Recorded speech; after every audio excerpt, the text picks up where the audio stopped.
नमस्कार। साहित्यिक talk with गरिमा में आप सभी का स्वागत है। जैसा कि आप सभी जानते हैं, इस पटल पर प्रत्येक रविवार हम हाजिर होते हैं एक जाने माने साहित्यकार के साथ, जिनके साथ हम चर्चा करते हैं उनकी साहित्यिक यात्रा के बारे में। और आज अपनी साहित्यिक यात्रा की चर्चा करने के लिए हमारे साथ जुड़ी हुई हैं भिवानी में जन्मी शारदा मित्तल जी। इनके परिचय में मैं बताना चाहूँ, ये संस्थापक अध्यक्ष हैं तृप्त जीवन ट्रस्ट की, जो कि कई साधन विहीन बच्चों के शिक्षा का कार्य कर रही है। इसके साथ ही शब्द यात्रा और वाइज वंडर्स की संस्थापक अध्यक्ष हैं। महिला काव्य मंच, जो कि एक अंतर्राष्ट्रीय संस्था है, उसकी राष्ट्रीय महासचिव हैं। और पंचकुला में जो है ये हरियाणा साहित्य भारती की जो है अध्यक्ष हैं। इसके साथ ही वुमेन टीवी की ये पूर्व निदेशक भी हैं। और इन्होंने भारत के ज़्यादातर राज्यों का भ्रमण कर चुका है। और विदेश राज्यों की, अगर हम विदेश यात्राओं की हम बात करें, तो 31 से ज़्यादा देशों की ये यात्राएं कर चुकी हैं, जिनमें इनकी साहित्यिक यात्राएं जो हैं वो सम्मिलित हैं। इनके प्रकाशन के बारे में बताएं तो मनवा भयो फकीर दोहा संग्रह जो है इनका प्रकाशित हो चुका है, जिसका विमोचन हरियाणा राजभवन में पूर्व राज्यपाल श्री कप्तान सिंह सोलंकी द्वारा किया गया। इनका एक क्षणिका संग्रह हुआ, जिसका नाम है बोनसाई नहीं बरगद हूं मैं। काव्य संग्रह भी है। अनुभक्त अनुबंध अभिव्यक्ति के विमोचन, जो कि माननीय मुख्यमंत्री हरियाणा श्री मनोहर लाल खट्टर जी के द्वारा उनके निवास स्थान पर हुआ। और वसुधा से व्योम तक नाम का जो काव्य संग्रह है वो भी हो चुका है। और इसके साथ ही इनके 10 जो हैं 10 से ज़्यादा साझा काव्य संकलन भी प्रकाशित हो चुके हैं। और कहानी संग्रह भी ये कर चुकी हैं। और इनके सम्मान की बात करें तो कई राष्ट्रीय अंतर्राष्ट्रीय स्तर की संस्थाओं से इन्हें सम्मानित किया जा चुका है, जिसमें मॉरिशस में जो है विश्व हिंदी अधिवेशन में 2022 में सहोदरी रत्न सम्मान आपको मिला। संस्कृति के सारथी द्वारा साहित्य रत्न सम्मान 2017 भी इन्हें मिला। साहित्य सभा कुरुक्षेत्र द्वारा महाश्वेता देवी सम्मान 2021 भी इन्हें प्राप्त हुआ। वुमेन डेडिकेशन मैगजीन द्वारा तेजस्विनी वुमेन अचीवमेंट अवार्ड भी आपको मिला है। भारतीय साहित्य संगम तथा एलिया न्यूज द्वारा विशेष सम्मान भी इन्हें मिला है। प्रतिमा रक्षा सम्मान समिति द्वारा इंडिया आइडल अवार्ड और मिशन न्यूज द्वारा सुपर अचीवर अवार्ड भी इन्हें मिला है। श्री सनातन विद्यापीठ ट्रस्ट द्वारा नारी सशक्तिकरण सम्मान और अमर उजाला द्वारा प्रथमा अवार्ड, आइडिया हाउस द्वारा अवार्ड ऑफ अचीवमेंट, ऐसे ही बहुत सारे सम्मान जो हैं उनकी लिस्ट बहुत लंबी है।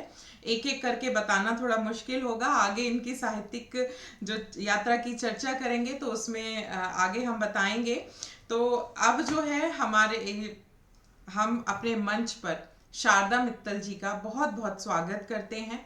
उन्होंने हमारे साथ अपनी साहित्यिक यात्रा की चर्चा करने के लिए जो समय हमें दिया है, उसके लिए हम बहुत बहुत आभारी हैं। आपके लिए दो पंक्तियां कहना चाहूंगी शारदा जी। आप तो एक पारस हैं जो लोहे को सोना करते हैं। आप तो एक पारस हैं जो लोहे को सोना करते हैं। कुशल शिल्पी कहे पत्थर सुगढ़ मूरत में ढलते हैं। और आप आए मिली सोहबत हमारे भाग्य हैं। आप आए मिली सोहबत हमारे भाग्य है अभिनंदन यहाँ हम आपका स्वागत करते हैं। है अभिनंदन हम यहाँ आपका स्वागत करते हैं। बहुत बहुत स्वागत है शारदा जी। बहुत बहुत आभार गरिमा जी। आपने तो बहुत प्यारे शब्दों से मेरा स्वागत किया। मैं अपने सभी दर्शकों को प्रणाम करती हूँ। अब आपने मुझे बुलाया, ये मुझे मेरे लिए बहुत ही सौभाग्य की बात है, क्योंकि हम साहित्य से जुड़े लोग हमेशा लोगों से मिलना जुलना और कुछ सुनना सुनाना पसंद करते हैं। जी तो आपको आपके चैनल के लिए मैं बहुत बहुत बधाई देती हूँ, और इस कार्यक्रम के लिए भी बहुत शुभकामनाएं। बहुत आभार। बहुत बहुत धन्यवाद। और आप साहित्यकार हैं तो ही हमारा मंच है। आप लोगों के बिना तो हमारा मंच कुछ भी नहीं है। तो अब हम आपकी साहित्यिक यात्रा की चर्चा जो है शुरू करते हैं। और पहला प्रश्न मैं पूछना चाहूंगी कि आपकी जो साहित्यिक यात्रा है, जो लेखन है, उसकी शुरुआत किस प्रकार हुई?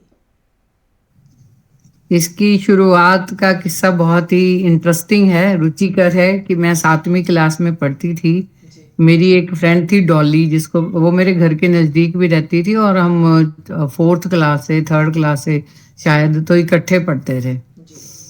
तो इकट्ठे खेलना कूदना सब चलता था। तो एक बार हमारी कभी कभी लड़ाई भी हो जाती है, जैसे बच्चों की होती थी। जी।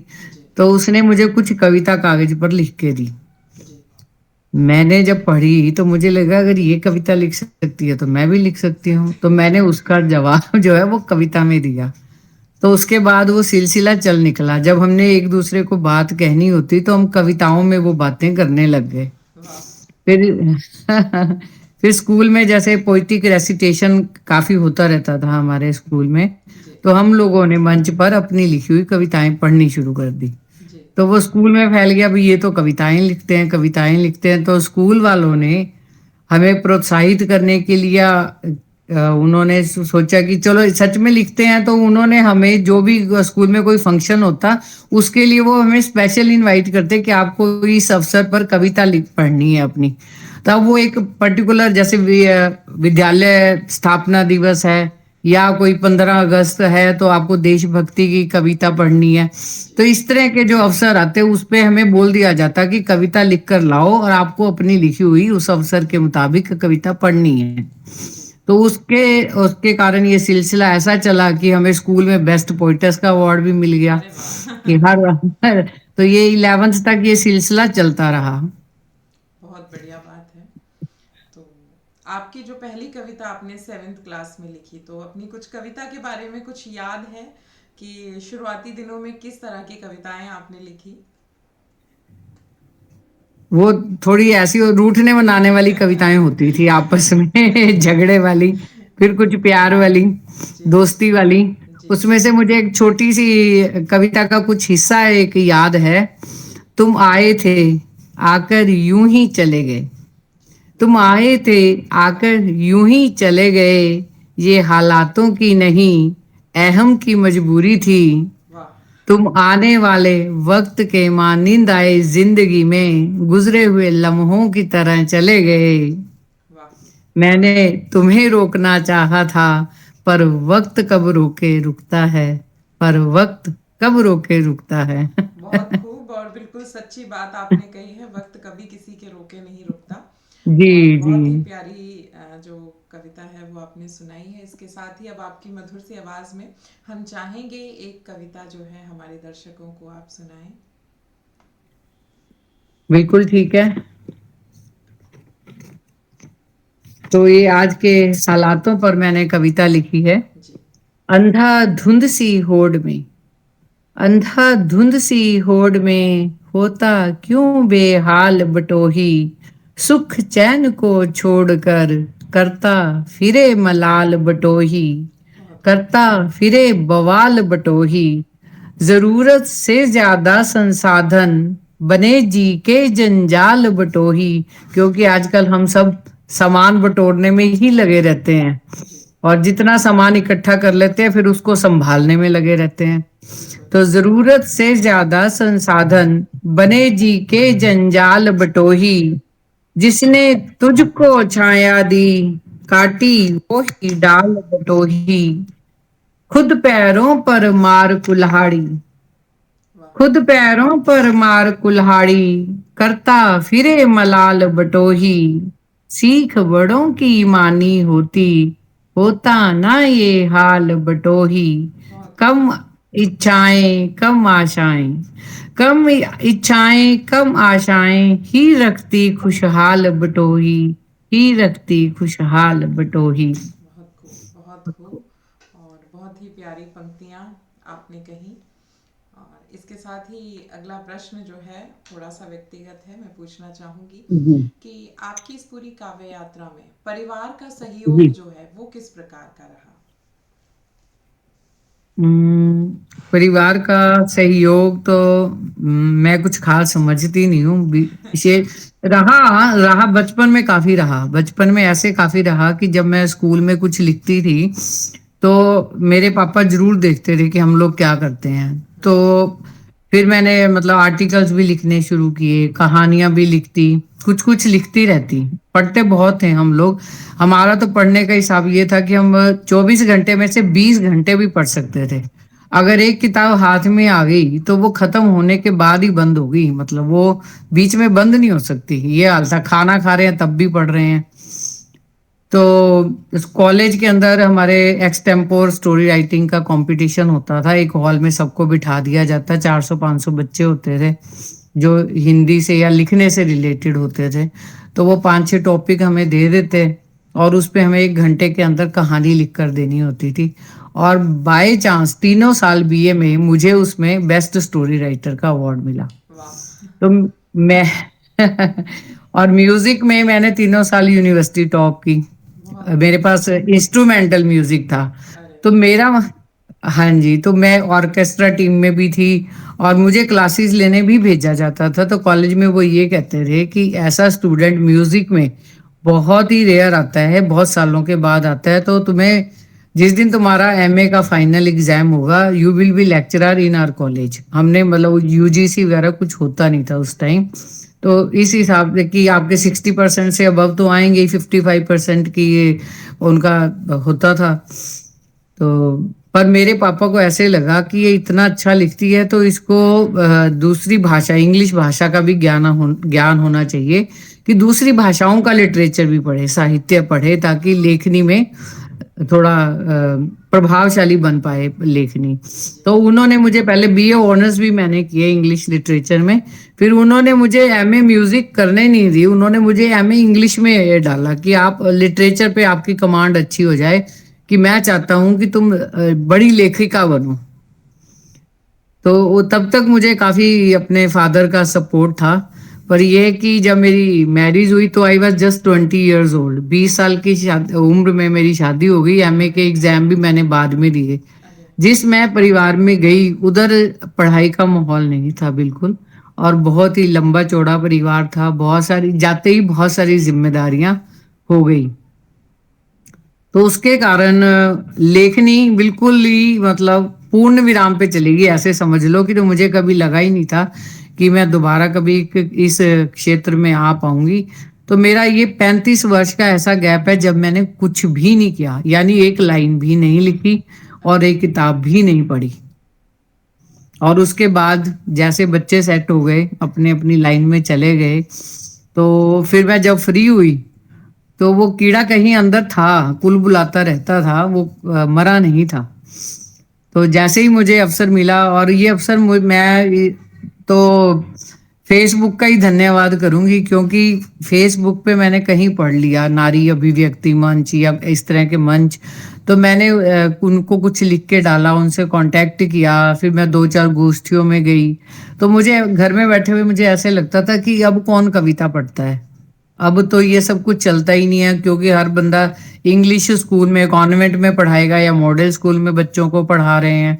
तो कविता अभी जिंदा है, और अब इतने भव्य मंचों पर कविता जिंदा है। अब तो बहुत ही मजा आ रहा है, मतलब बहुत बिल्कुल इंजॉय कर रहे हैं हम इस चीज को। बिल्कुल। बिल्कुल। और अब घर से बहुत औरतें निकल के आ रही हैं, अब तो इतने लोग कविता कर रहे हैं, ये बहुत अच्छा अनुभव है। जी। बहुत ही अच्छी बात आपने कही। और ये आपने बहुत सही किया कि 35 सालों के बाद एक इतना हाँ लंबा गैप आपने लिया, लेकिन फिर भी आपने अपने शौक को, अपने पैशन को जिंदा रखा। ये बहुत बड़ी जी। बात थी। तो अब जो है, जैसे घर की पारिवारिक जिम्मेदारियां तो हमेशा ही रही, और भले ही बच्चे भी बड़े हो जाएं, लेकिन कुछ जिम्मेदारियां हैं जो हमेशा ही रहती हैं। इसके हाँ, साथ ही आप साहित्यिक संस्थाओं से जुड़ी हुई हैं। तो ये इस सब के साथ आप लेखन अब कैसे मैनेज करती हैं, कैसे लिख पाती हैं? लेखन में बीच में जब मैंने एक अपनी दोहा संग्रह लिखा था, मनवा भयो फकीर, तो वो 2 साल मुझे इतना अच्छा टाइम मिला कि आज मैंने वास्तव में मेरे कोई मन में ऐसा नहीं था कि मैंने दोहे लिखने हैं। मेरे पास बहुत सारी कविताएं थी जो मैंने स्कूल कॉलेज के टाइम में लिखी, शादी से पहले लिखी। जी। तो वो मैंने डायरी मतलब मिसप्लेस नहीं कर पाई, मैं उसको हमेशा मैंने संभाल के रखा। जी। तो बस मैंने जब वो मंचों पर जाना शुरू किया, लोगों की किताबों के बारे में सुना, ये सब कुछ भी लोग छपवा रहे हैं, ऐसे कर रहे हैं, तो मैंने उन सारी कविताओं को इकट्ठा किया। और मेरे सन इन लॉ को ना एक बार भिवानी में कवि सम्मेलन के अंदर उनको चीफ गेस्ट बनाया गया था। वो पहले एसएसपी भिवानी रहे थे, अब फिर रोहतक आ गए थे। तो हम लोग उनके पास गए हुए थे, तो वो कहते कि मम्मी आपको कविताओं का शौक है तो आप मेरे साथ चलो, आज मैं उस कार्यक्रम में चीफ गेस्ट हूँ। तो मैंने उन्हीं दिनों एक कविता लिखी थी नारी सशक्तिकरण पे। तो मैंने बहुत बड़ा कवि सम्मेलन था और कितने हजारों की गैदरिंग होगी। पता नहीं मेरे मन को क्या हुआ, मुझे लगा कि मेरी कविता बहुत अच्छी है, मैं यहाँ पर सुनाती हूँ, और मैंने वो कविता सुना दी वहां पर। उसके बाद यही हो गया कि अब मैंने इस फील्ड में काम करना है, तो मैं अपनी ढेर सारी कविताएं इकट्ठी करके, दिनेश रघुवंशी जी हैं फरीदाबाद के, बहुत मशहूर कवि, आप जानती हैं, तो मैं उनके पास गई। तो मैंने उनको कहा कि भैया ये मेरी कविताएं हैं, मुझे छपवानी है, तो आप इनको जरा देख लो। मेरे ब्रदर के अच्छे दोस्त रहे हैं वो। मेरे ब्रदर ने ही बोला था कि आपको छपवानी है तो आप एक बार उनको मिल लो, समझ लो, फिर हम इस पर काम करेंगे।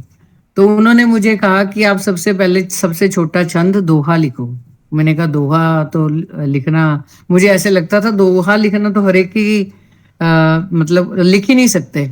जो कबीर जी ने लिख दिया, रहीम जी ने लिख दिया, बिहारी जी ने लिखा है, तुलसीदास जी ने लिखा है, नीरज जी ने भी लिखे हैं, पर मैं उन सबको सोच के उनका जो पढ़ा है उस सबको सोचकर यही मेरे दिमाग में आ रहा था कि ये तो इतने बड़े बड़े लेखकों का काम है, इतने बड़े लोगों का काम है, ये कहाँ हम कर सकते हैं, ये तो हम कर ही नहीं सकते। पर उन्होंने कहा है नहीं, ये ऐसी बात नहीं है, आप आज के समय के अनुसार लिखोगे। उन्होंने जो लिखा है वो यूनिवर्सल ट्रूथ है, पर आप आज के समय के अनुसार भी लिख सकते हैं। तो इसको उन्होंने मुझे लिखना सिखाया, दोहे की मात्राओं के बारे में समझाया, इसके बारे में लिखना सिखाया। शुरू में मैं जो भी लिखती उनसे चेक करवाती, तो वो मुझे बताते जाते। तो मेरे मेरे अंदर ऐसी लगन लगी कि मैं अपने आप को, वो 2 साल मेरी जिंदगी के बहुत ही अलग है। जब मैंने मूवी भी जाना छोड़ दिया, मार्केट एग्जीबिशन जो मैं करती आ रही थी इतने सालों से, वो सब कुछ छोड़ दिया और जैसे संन्यास ले लिया होता है ना, उस तरह से मैं संन्यास में चली गई, ऐसे समझ लो। रामायण पढ़ रही हूँ या कोई भी ग्रंथ पढ़ रही हूँ, उसको खाली पढ़ नहीं रही हूँ, उसको अपने भीतर उतार रही हूँ। और मुझे कुछ भी और अच्छा ही नहीं लगता था। अगर मैं सैर भी कर रही हूँ तो मेरे दिमाग में दोहे चल रहे हैं, अगर मैं खाना भी खा रही हूँ तो मेरे दिमाग में दोहे चल रहे हैं। ऐसा मुझे लगता है कि बहुत ही रेयर होता होगा कि आदमी सब चीज से ही मतलब छोड़, सब चीजों से ही संन्यास ले ले। घर वालों को भी लगता था कि इसको कुछ हो गया है। बिल्कुल बिल्कुल एक वो सोशल सब सा। बड़े परेशान। सबसे ज्यादा परेशानी उन लोगों की हुई कि अब ये हो क्या गया, भी मम्मी ने तो सब कुछ ही छोड़ दिया है। पति भी सोच रहे हैं कि ये तो 1 मिनट पास ही नहीं बैठती है, ये तो हमेशा ही दूर भागती रहती है, भी अपने काम में ही लगी रहती है। तो ये बहुत अच्छा संग्रह मेरा बन के आया, और इसको साहित्य जगत ने इतना सराहा है कि लोग मुझे अब मतलब बेसिकली दोहों के लिए ही जानने लग गए। बहुत बढ़िया, बहुत बढ़िया। और और उसके साथ एक बहुत इंटरेस्टिंग एक और इंसिडेंट है कि मैंने जब दोहा संग्रह लिख लिया, ये मेरी पहली पुस्तक थी, तो एक तो मेहनत बहुत की थी, और एक आप उस टाइम बहुत एक्साइटेड होते हो कि मैंने एक अच्छी किताब लिखी है। तो घर में सारे जने बैठे थे, तो मैंने कहा अब इसका मैंने विमोचन करवाना है, तो बहुत अच्छा मुझे कार्यक्रम चाहिए, तो किसी होटल में बात करते हैं किसको चीफ गेस्ट बनाएंगे, क्या करेंगे, ऐसे। तो पूरा परिवार बैठा हुआ था, मेरे ब्रदर थे, मेरे सन इन लॉ थे, बेटा था, सारे जने थे। वो कहते कि मम्मी आपकी किताब है तो आप तो गवर्नर साहब से रिलीज करवाओ, आपने होटल में क्यों करवानी है, आप तो राजभवन में करवाओ। मुझे लगा कि ये तो थोड़ा मजाक हो गया मेरे साथ। मैंने कहा अच्छा ठीक है, कोई बात नहीं, मैं एक बार मिलके जरूर आती हूँ गवर्नर साहब को। तो हम गए, पंचकुला गए हम, पंचकुला भी हमारा घर है, तो हम वहाँ आते जाते रहते हैं। तो मैंने उनसे मीटिंग का टाइम ले लिया था, मैं मिलने गई, तो मैंने, मेरी किताब तभी छपकर नहीं आई थी, मेरे पास केवल पांडुलिपि थी। पांडुलिपि मैंने 3-4 बनवा रखी थी, और वो ले जाके मैंने गवर्नर साहब के आगे रख दी। हमने जब मैं एज डायरेक्टर काम कर रही थी WTV में, तो हमने इस बड़े शो में उनको चीफ गेस्ट बनाया था। तो मुख्य अतिथि वो बनकर आ नहीं पाए थे, तो फिर हम उनकी बाइट लेने उनके वहां पहुंचे थे। तो वो मुझे पर्सनली जानते थे, तो उन्होंने कहा भी आज क्यों आई हो, बड़े इंटरेस्टिंग वे में उन्होंने मुझे पूछा। तो मैंने वो पांडुलिपि उनके आगे रख दी। मैंने कहा मैंने ये किताब लिखी है और मैं चाहती हूँ कि आप इसका विमोचन करें। उन्होंने पेज पलटे, वो बहुत लर्नड प्रोफेसर रहे हैं, तो बहुत लर्नड व्यक्ति हैं वो।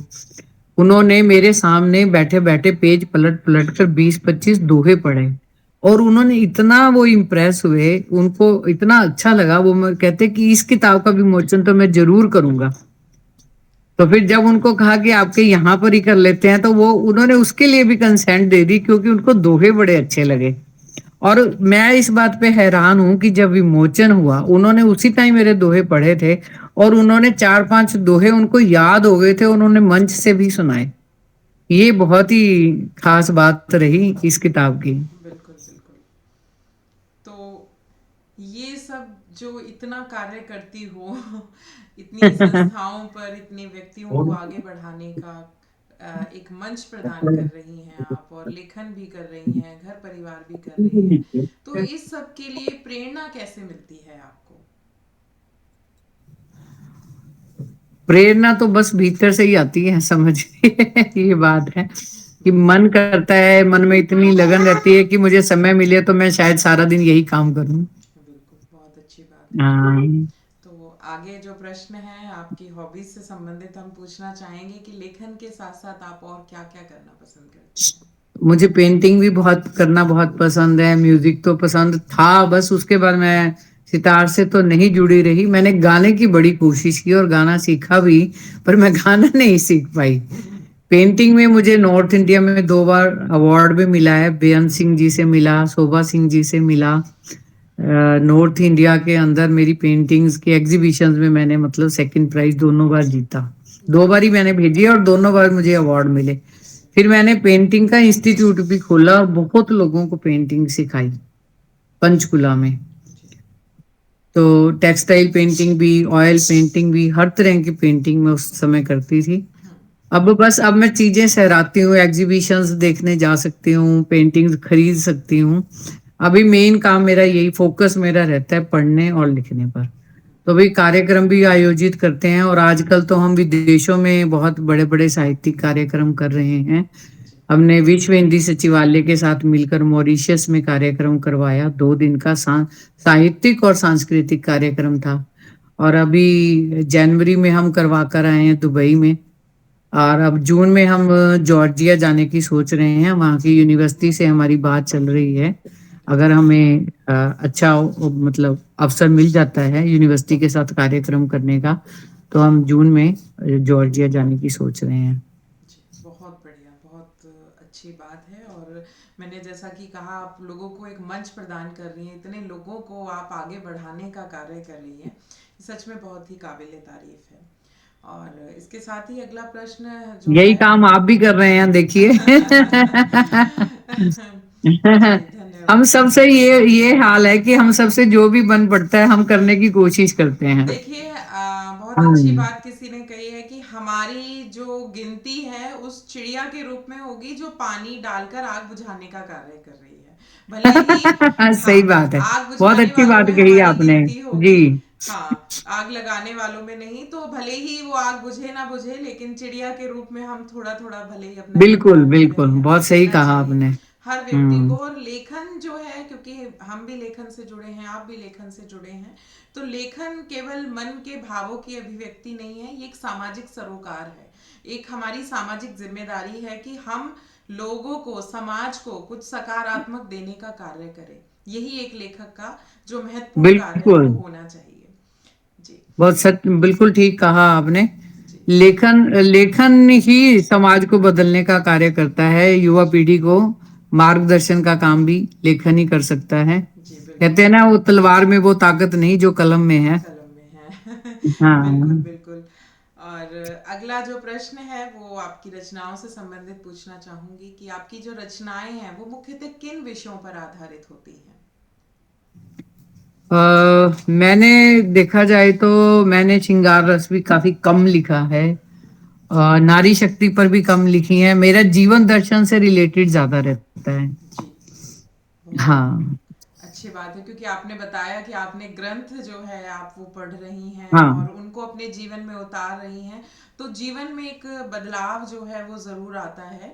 और मैं ये प्रश्न जो है आपसे ज़रूर पूछना चाहूँगी, मेरी बहुत रुचि रहती है जो लोग ग्रंथ पढ़ते हैं, ग्रंथों में, साहित्य में जो है, उपनिषदों में जो है, मुझे लगता है कि ये लोगों को ज़रूर पढ़ना चाहिए। आज के समाज में जब बुराइयां बढ़ रही हैं, जब जो परिवर्तन है वो एक अलग ही तरीके से हो रहा है, तो आपने अपने जीवन में क्या बदलाव महसूस करे जब आपने साहित्य को, ग्रंथों को आपने पढ़ा? क्या बदलाव महसूस करे? मुझे ऐसे लगता है कि लोग सोचते हैं कहानी। जी बिल्कुल। अगर आप इनको बहुत ध्यान से पढ़ो तो ये वास्तव में जीवन दर्शन है। बिल्कुल बिल्कुल। हम कितने भी किताबें पढ़ लें, कितना भी साहित्य पढ़ लें, जो वो लिखा गया है ना, उसका कोई मुकाबला नहीं है। बिल्कुल अगर हम उसको आत्मसात कर पाए, उसको जीवन में उतार पाए, तभी मुझे ऐसे लगता है कि जो हमारी प्रारंभिक शिक्षा थी, जब गुरुकुल हुआ करते थे, गुरु पढ़ाते थे, तो जो उस टाइम वो बच्चों में आदर्श स्थापित कर पाते थे, जी बिल्कुल। जो ज्ञान भर पाते थे, जो उन्होंने कहा है, वो क्यों यूनिवर्सल ट्रूथ बन गया? जी क्योंकि वो जीवन को इतनी नजदीक से देखते थे, इतना समझते थे जीवन को। वो पेड़ों को समझते थे, वो पौधों को समझते थे, वो जीव जंतुओं को समझते थे, वो इंसान की जिंदगी को इतनी गहराई से समझते थे और उसको रिलेट कर पाते थे। वो सारी चीजें जो हम अब कुछ भी लिखते हैं, कुछ भी पढ़ते हैं, उसको वो उसके पास भी नहीं खड़ी होती वास्तव में। बिल्कुल। तो तो अगर आपने हमारे वेद और उपनिषद तो मैंने पढ़े नहीं है, उनके थोड़ा थोड़ा कहीं पे जो कुछ मतलब लिखा हुआ पढ़ने को मिल जाता है तो मैं पढ़ लेती हूँ। अभी मैंने देखा कि इस पर भी, फेसबुक पर भी काफी क्लासेस के बारे में आने लग गया है। वेद की भी क्लासेस चल रही हैं आजकल, उपनिषद की भी चल रही हैं, गीता की, तो मैं अब जल्दी ही उनको भी ज्वाइन करने वाली हूँ। हमारी एक योगा क्लास होती थी, मैं मतलब पंचकुला में हमारी सुबह 5 बजे एक योगा क्लास होती थी। हमारे जो गुरु थे, उन्होंने पीएचडी की हुई थी इन्हीं सब में, सभी ग्रंथों में। तो वो हमारे को 15 मिनट का लेक्चर देते थे, जहां से ये चीज मतलब इनको पढ़ने का इंटरेस्ट जागृत हुआ। तो वो सारी मैं नोट भी करती थी डायरी में। तो इन ये आपको असल में जिंदगी, असली जिंदगी जीनी सिखा देते हैं। बिल्कुल आपके मन से बहुत तरह के लोभ निकल जाते हैं, बहुत तरह की इच्छाएं निकल जाती हैं, और आप मतलब जीवन को बहुत सहज भाव से लेने लगते हो। बिल्कुल सही बात कही आपने। ये जो ग्रंथ है ये केवल एक कहानी नहीं है। अब हम श्री रामचरितमानस को ले लेते हैं, तो वो हाँ। केवल एक कहानी नहीं है, हाँ, बल्कि वो एक वो केवल कहानी नहीं है। जीवन जीने का तरीका बताया है। एक पुत्र को कैसा होना चाहिए, एक राजा को कैसा होना चाहिए, एक पिता को कैसा होना चाहिए। जबकि हमारी जो पीढ़ी जा रही है वो उस पर सवाल जो है उठा करके कहीं ना कहीं हम उसमें कमियां बता देते हैं। तो हम बच जाते हैं कि हम उसे फॉलो ना करें। लेकिन हमें अपने जीवन में उन सब नियमों को, उन सब इन वेदों को, उपनिषदों को, श्री रामचरितमानस को, इन्हें हमें अपने अंदर आत्मसात करना चाहिए। और जो भी अच्छाई इसमें बताई गई है उस चीज को अपने जीवन में जरूर धारण करना चाहिए। अगर इस चीज को, सबसे अच्छा तब हो सकता है कि थोड़ा थोड़ा करके इनको स्कूल के सिलेबस में अगर ऐड कर दिया जाए। जी क्योंकि बच्चों के अंदर जब नींव जो जब डलती है ना, उस समय इस तरह की चीजें अगर वो उनके अंदर डाल दी जाएं, जी तो बहुत बच्चे बड़े संस्कारवान हो सकते हैं। और जो समाज में इस टाइम विद्रुपताएं फैल रही हैं, तो बहुत सारी चीजों से बचाव हो सकता है। जी बिल्कुल। क्योंकि साहित्य ही मुझे लगता है समाज को जो है एक सही दिशा में ले जा सकता है। हमारे बच्चों को, युवा पीढ़ी को, जो कि अब अपराध की तरफ ज़्यादा बढ़ रही है। और चाहे ये अपराध जो है पहले चोरी डकैती होती थी, लेकिन अब ऑनलाइन और इन सब चीज़ों में देखें तो अपराधों की भी श्रेणी जो है वो बहुत बढ़ गई है। अब बहुत बड़ गई। जी बिल्कुल। तो अब जो है अगले प्रश्न पर जाने से पहले मैं चाहूंगी कि आपकी मीठी सी आवाज में एक हमें कविता सुनने को मिले। उसके बाद हम आगे के प्रश्न जो है वो जारी रखेंगे। बिल्कुल ठीक है। तो मैं कविता सुनाऊं, कहो तो मैं कुछ दोहे भी सुनाऊं आपकी आपको। इच्छा है, आप आपकी इच्छा है, आपका स्वागत है। ये समय बिल्कुल आपका है, जैसा आपका मन करे आप सुना सकते हैं। प्रभु चरणों में रम गया, प्रभु चरणों में रम गया, मनवा भया फकीर, साथ कुबेरों का रहा, फिर भी रहा कबीर। शब्द बड़े अनमोल हैं, शब्द बड़े अनमोल हैं, मत बोलो बिन तोल, कुछ भरते हैं जख्म को, कुछ देते हैं खोल। सुख में तो सब साथ हैं, सुख में तो सब साथ हैं, बनकर सच्चे मीत, बुरे समय का एक पल बिसरा देता प्रीत। लोभ मोह सब छोड़कर, लोभ मोह सब छोड़कर, तजकर सकल जहान, बरगद जैसे लोग भी करते हैं प्रस्थान। प्रेम प्यार तो मिट गए, प्रेम प्यार तो मिट गए, रह गए शेष रसूख, सुरसा के मुख सी बढ़ी, बस पैसे की भूख। तो अब आप ये देखिए कि 2 लाइन में हम कितनी बड़ी बात कह सकते हैं। वो ताकत सिर्फ केवल दोहे में है। देखन में छोटो लगे, घाव करे गंभीर। करे गंभीर, बिल्कुल बिल्कुल। तो कुछ और सुनाना चाहूंगी। जी जी, स्वागत जो है।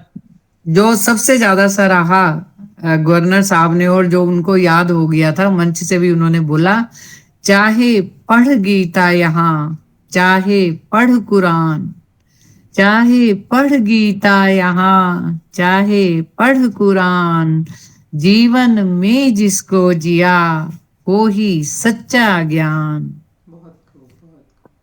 सिमट गए रिश्ते सभी, जैसे आजकल हो गए मदर डे फादर डे, तो उन सबको लेकर मैंने लिखा, सिमट गए रिश्ते सभी एक दिवस के नाम, रिश्तों पर लग जाए नाम एक दिन पूर्ण विराम। बहुत खूब, बहुत खूब। सबसे खुशियां बांट ली, मुझसे बांटी पीर।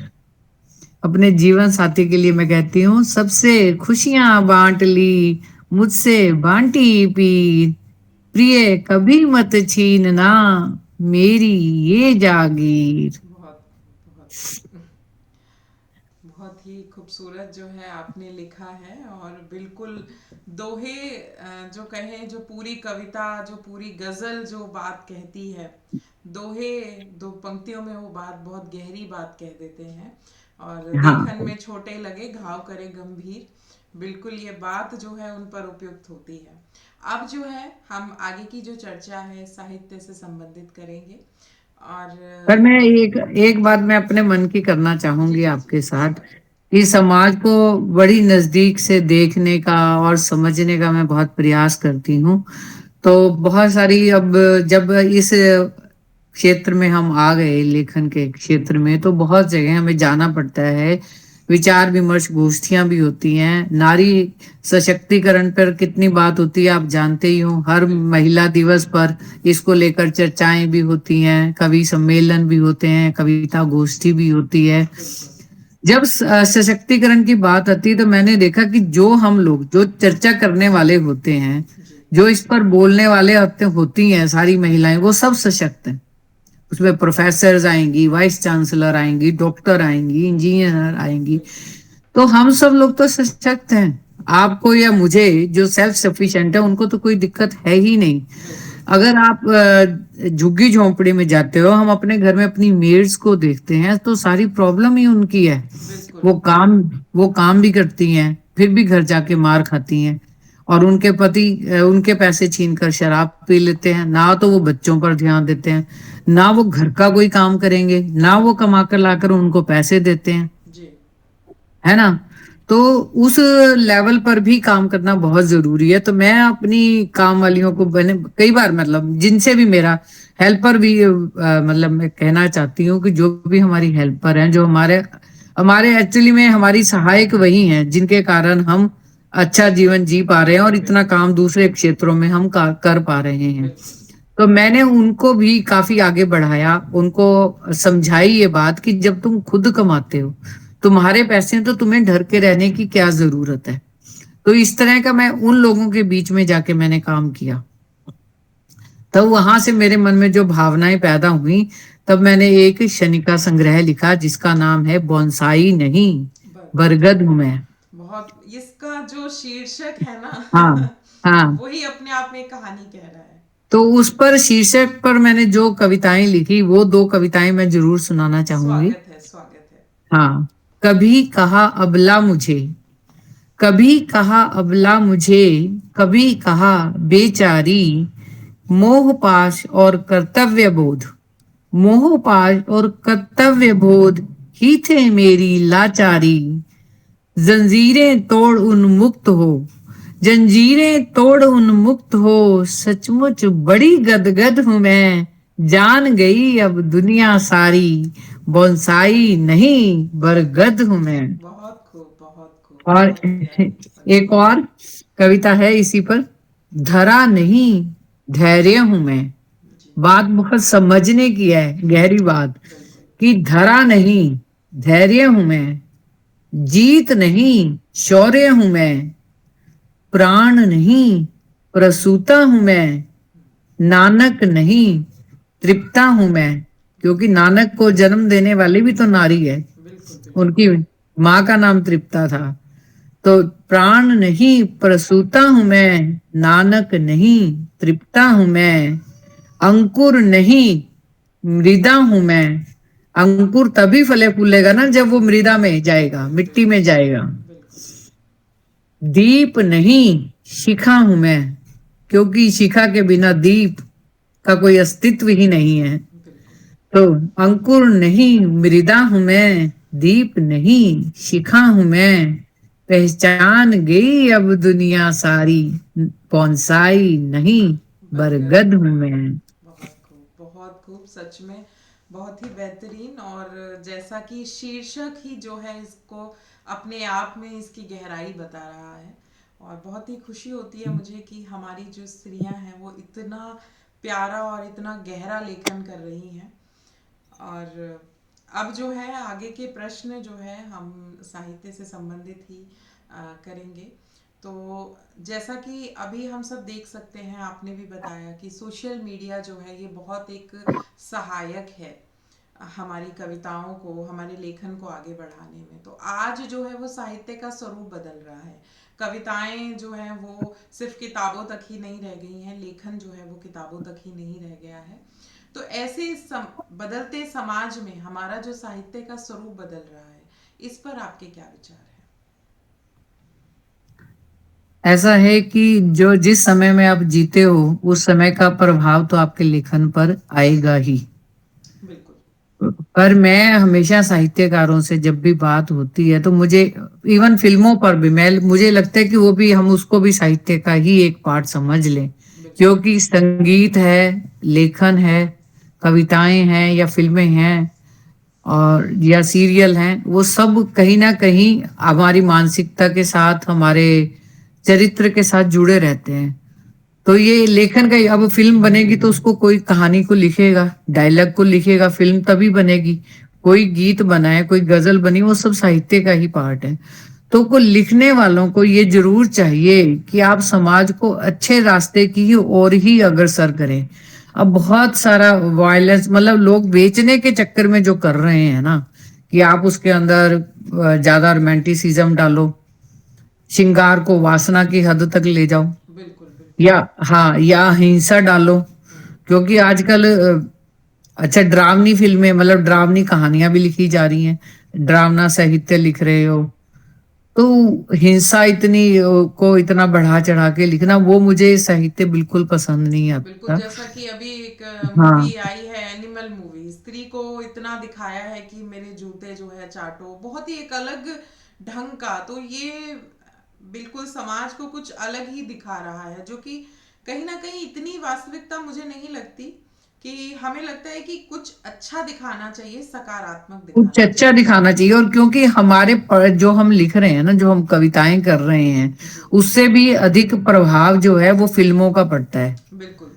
तो उसमें अभी मैं आपको एक बात बता रही हूँ, अभी पीछे ही जाके 2 दिन पहले मैं एक मूवी देख के आई, लापता औरतें। अच्छा, हाँ। आमिर खान और किरण राव की पिक्चर बनाई हुई है, इतनी बढ़िया पिक्चर है, इतनी बढ़िया। जी। मतलब यानी कि उन्होंने जो सब्जेक्ट उठाया, हम्म। जो विषय उठाया, जो उसका लेखन किया, जो उसका प्रस्तुतिकरण किया, कि गांव की औरतें जो हमारे इंटीरियर में रहती हैं और घूंघट वहां पर निकाला जाता है, ठीक है, तो छोटी लड़कियों की शादी कर देते हैं, तो वो लड़कियां बदल जाती हैं आपस में।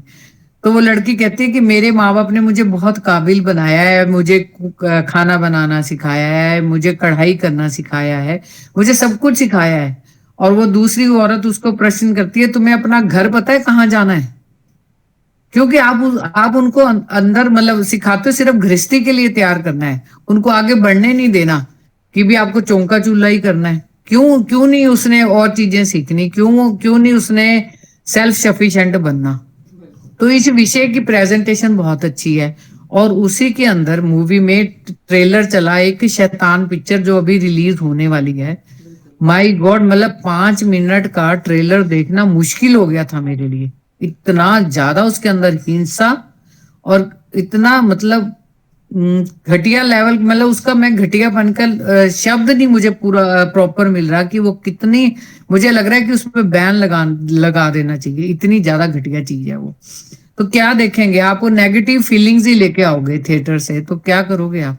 वैसी ही कोई पुस्तक पढ़ना, वैसी चीज देखना। और बच्चे देखते हैं ओटीटी पे, इतनी बकवास चीजें आती हैं जो बच्चे देख रहे हैं। तो बिल्कुल। हमारा लेखन उनको कभी सही डायरेक्शन में नहीं लेकर जा सकता अगर उनको टीवी और मूवीज में ये दिखाया जाएगा तो। बिल्कुल, बहुत सही बात है। और ये, जैसा कि मैं हमेशा ही कहती हूँ कि लेखक होना केवल इतना नहीं है कि आपने अपनी मन की भावनाएं लिख दी हैं या आपने पैसों के लिए लिख दिया। आपकी हाँ, एक सामाजिक वो बेच जिम्मेदारी ये भी सब है। कुछ जो बना रहे हैं वो बेचने के लिए तो कर रहे हैं। बिल्कुल, बिल्कुल। आपकी एक सामाजिक हाँ, जिम्मेदारी बनती है, आपको बिल्कुल समाज को सकारात्मक देना है, जो भी आप दें।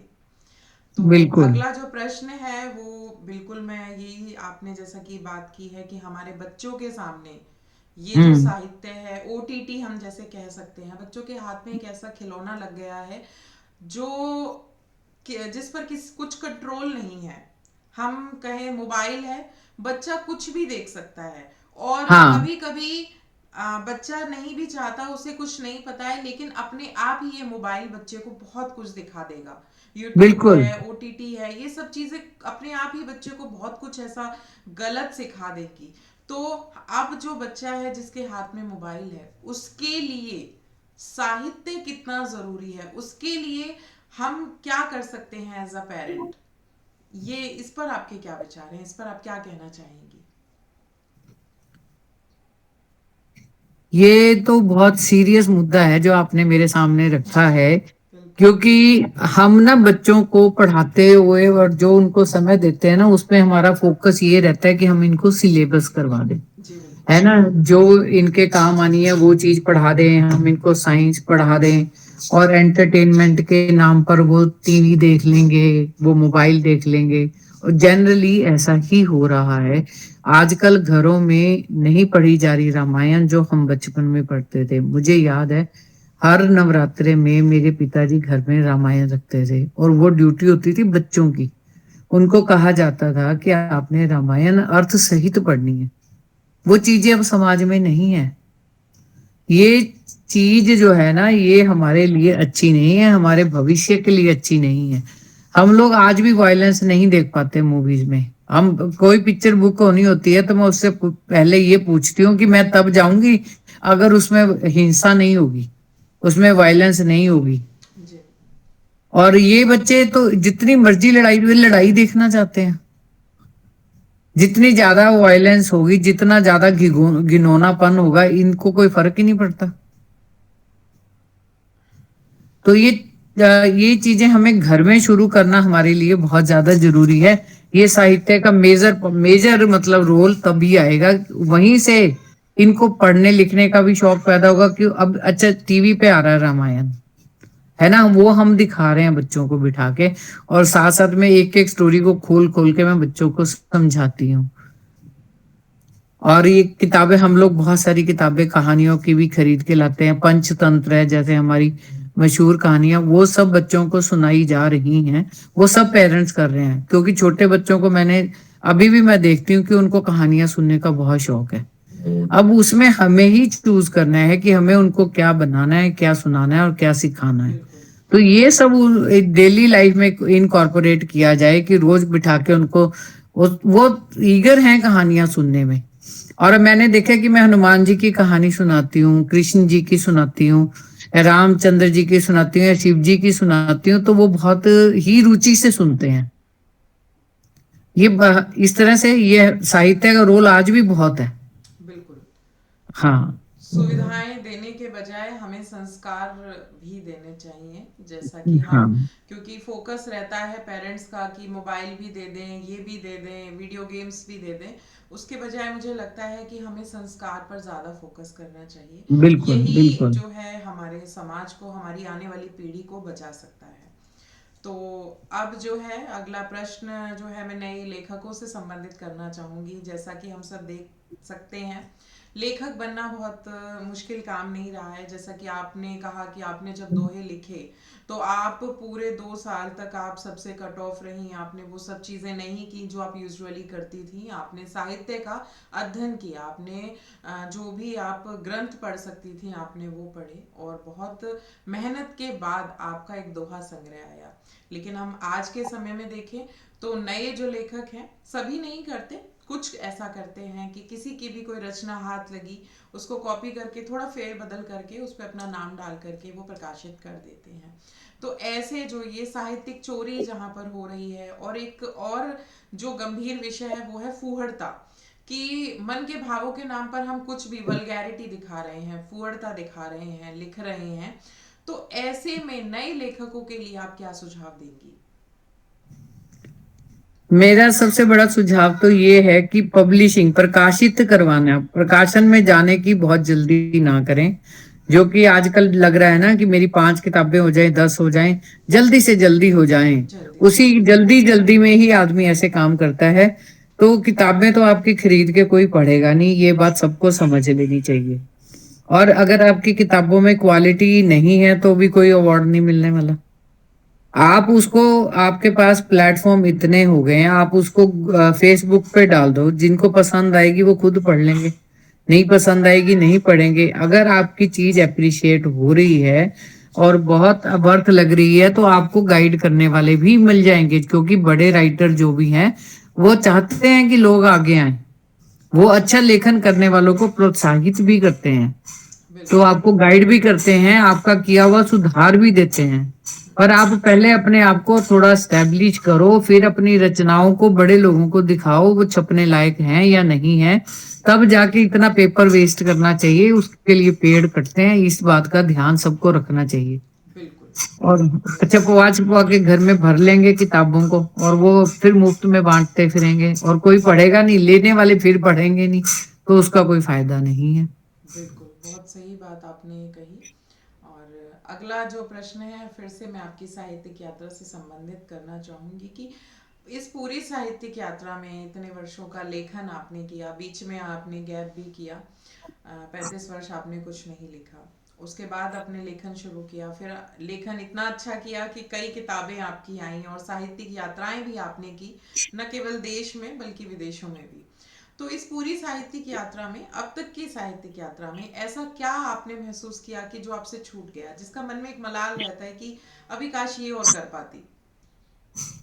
अभी तो बहुत कुछ करना है, अभी तो किया ही कुछ नहीं बिल्कुल। है।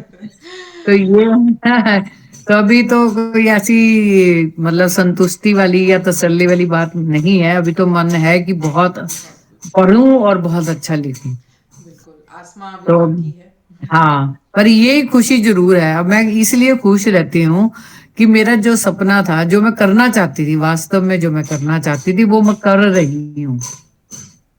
नहीं तो उस समय मुझे लग रहा था छूट गया, अब तो ये मैं कर ही नहीं पाऊंगी। जी तो मैं बिल्कुल। उससे जब बाहर आ गई हूँ, मैं कर रही हूँ, मैं इस बात से खुश हूँ, पर करने को भी बहुत शेष है।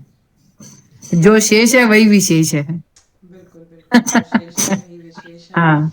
बहुत ही अच्छी बातें जो हैं वो आप करती हैं, और बिल्कुल कुछ ना कुछ इंस्पायरिंग, प्रेरणास्पद जो है वो हमें मिल रहा है। तो आगे के अब क्या प्लान्स हैं आपके? आगे के आगे के तो सबसे बड़ा प्लान तो यही है कि जितने भी साहित्यिक विदेश यात्राएं की जाएं, देश में विदेश में जितनी भी की जाएं, वो करें, और जितना पढ़ा जाए और अच्छा लिखा जाए, बस यही तमन्ना है। बहुत अच्छी बात है। हाँ, और जो जितनों बच्चों को हम गाइड कर सकें या समाज के लिए जो भी कर सकें, जैसे तृप्त जीवन की ट्रस्ट के में हमने बनाया अपने माता पिता के नाम पर, तो उसमें सभी बहन भाई लगे हुए हैं काम करने। तो अभी 10-12 बच्चों को हमने इनरोल कर लिया। उनको मतलब उनकी स्कूल की फीस, उनकी एजुकेशन का सारा खर्चा, जिनके घर में कोई करने वाला नहीं है, अदरवाइज वो पढ़ ही ना पाए, तो उनका हमने पूरा दायित्व संभाला है। और बहुत से लोग जिनका ट्रीटमेंट नहीं हो सकता, जितना हम कर पाते हैं तो हम कोशिश करते हैं कि उनको स्पॉन्सर करें, उनका इलाज करवा दें। तो इस तरह के काम कर रहे हैं, तो समाज के लिए भी बहुत काम करने का मन है। जी, बहुत हाँ, ही अच्छे जो है सोच है आपके, और बहुत नेक कार्य कर रहे हैं, क्योंकि अगर वो समाज को। इसलिए जी। मैं आपको ये बात जरूर बताना चाहूंगी कि ये सब शुरू किए कोई बहुत देर नहीं हुई, 2 साल हुए हैं हमने ट्रस्ट बनाए। और ये तब बनाया था जब कोरोना में सेकंड वेव आई और बहुत सारे लोगों की डेथ हुई, और बहुत सारे हम लोगों को मिले। मेरे भाई का हॉस्पिटल है, तो हमने अपनी आंखों से ऐसे लोगों को जाते देखा कि पूरा पूरा परिवार चला गया और बच्चे रह गए। तब उस समय हमने ना बिल्कुल बहुत दुखी हृदय से ट्रस्ट बनाया था कि अब उन लोगों को, बच्चों को कौन पढ़ाएगा, उनका कौन करेगा। तो इस मिशन को लेकर चले थे कि जितना हम कर पाए करें। और ये कर तभी पा रहे हैं कि हमारे अपने बच्चे ठीक सेट हो गए हैं, उनको हमारी बहुत ज्यादा जरूरत नहीं रही हमारे से हेल्प लेने की। तो अब हमने सोचा है कि जब वो अपना बहुत अच्छे से कर सकते हैं, तो हम समाज के लिए क्यों ना करें, और बिल्कुल। जब वो हमारे पर निर्भर नहीं है। जी, बिल्कुल, बहुत ही अच्छी सोच और बहुत ही नेक कार्य आप कर रही हैं, और सबसे अच्छा जो कार्य ये है कि आप शिक्षा पर खर्च कर रही हैं उनकी, आप हाँ, उनकी शिक्षा बिल्कुल जो है उसे बिल्कुल। स्पॉन्सर कर रही हैं। क्योंकि अगर किसी भी बच्चे को सशक्त बनाना है, तो मुझे नहीं लगता कि आप उसको 5-10 लाख रुपए दे करके सशक्त बना सकती हैं, बिल्कुल बल्कि हाँ। शिक्षा पर अगर आप खर्च करेंगी तो वो हम्म। आगे जो है उसकी पीढ़ियां भी सशक्त बनेंगी। हमारे पास कन्या आश्रम से मैसेज आया कि हमारे 2 बच्चे हैं, नंबर अच्छे आए हैं, लड़कियां बीएड करना चाहती हैं, पर एक बच्चे की फीस 55,000 रुपए है। तो वो हमारा कन्या आश्रम, हमारे पास इतने पैसे नहीं है कि हम उनको दे पाए। तो वो, या तो वो, अगर आप स्पॉन्सर कर सकते हो, उनकी फीस दे सकते हो, तो वो कर लेंगी। अगर आप नहीं दोगे, तो मतलब वो उनके रह ही जाएगा, वो कर ही नहीं पाएंगी। तो हमने 2 बच्चों की डायरेक्ट 55,000 रुपए फीस जमा करवाई। हमने कहा बीएड कर लेंगी तो किसी ना किसी स्कूल में जॉब मिल जाएगी, तो अपनी जिंदगी पूरी सुधर सकती है बच्चों की। बिल्कुल तो इस बिल्कुल। तरह के, हाँ, इस तरह के कार्य मैं करना बहुत पसंद करती हूँ कि जो मेरे से बन पड़े मैं जरूर करूँ।